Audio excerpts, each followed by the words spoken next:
This is literally body shaming in front of people. Gusto ko lang po sanang matapos na po itong issue na to na sobra po nakakadurog po sa puso ko. Nahaharap sa kontrobersya ang street mime performer na si Tito Noel o mas kilala bilang Greenman sa Baguio City. Naglabas ng kanyang hinaing ang TikToker na si Jamie sa anyay hindi magandang karanasan nila sa naturang performer. Narinig raw nila ang magandang boses na kumakanta habang sila ay nasa Session Road kung kaya ay lumapit sila sa nagkumpulang mga tao. Nakita rin daw nila si Greenman at nagpapatawa ito. Ilang sandali raw ay kinuha ni Greenman ang isa niyang kaibigan at pinapunta sa gitna at sinayawan raw nito. Nakaramdam daw si Jamie na mayroong mali nang ilang beses nang kinukuha ng mime performer ang kanyang kaibigan. Hinahawakan raw nito ang kamay at braso ng kanyang kaibigan at tinutukan ng hawak niyang water gun na hindi nila nagustuhan. Sa una raw ay inisip niya na baka ganoon lamang talaga magpatawa si Greenman. Ngunit lumapit raw muli ito sa kanila at tinuro sila isa-isa upang ipakita ang kani-kanilang hubog ng kanilang katawan. Unang tinuro raw nito ang kaibigan niyang medyo payat at nagsenyas ito ng straight.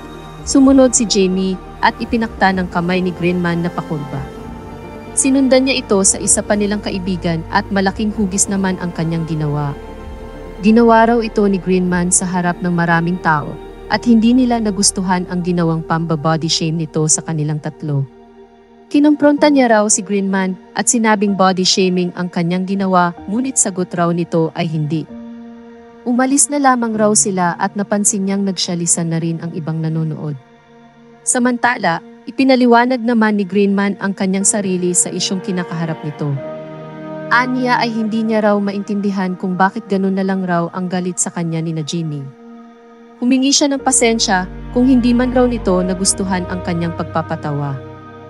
Lahat raw ginagawa niya upang mapasaya sana ang mga taong naroon, lahat raw ng nangyari ay pawang katuwaan lamang. Inalmahan naman niya ang nasabing sinayawan raw niya ang isa nitong kaibigan. Nilinaw din niyang hindi nagsialisan ang mga tao, tanging ang magkakaibigan lamang raw ang umalis.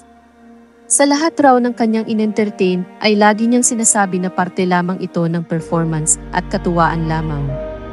Wala raw siyang intensyon na masama sa tuwing siya ay nagpe-perform, ngunit humihingi siya ng tawad sa magkakaibigan kung hindi man raw nila naintindihan ang kanyang ginawa at lumabas na siya ay nanghaharas at nambabody shame. Simpleng tao lamang raw siya at tanging hangad niya ay mapasaya ng mga tao. Anya, Ma'am Jamie Casino at sa mga kasama po ninyo, ganun din po lalong-lalo na kay ate, pasensya na po. Lubos po akong humihingi ng pasensya. Sorry po sa bagay na nagawa ko. Sa bagay na eksena na hindi niyo po nagustuhan sa act na yun. Lubos po akong humihingi ng pasensya sa inyo. Hayaan niyo po at iibahin po natin yung eksena na yun at maghahanap po ako. Pipili po ako ng mga taong pwede pong bigyan ng ganoong eksena. Pasensya na po. Ulitin ko, wala po akong gustong masaktan.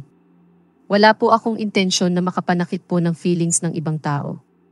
Hangad ko lang po na magbigay lang po ng kasiyahan sa lahat.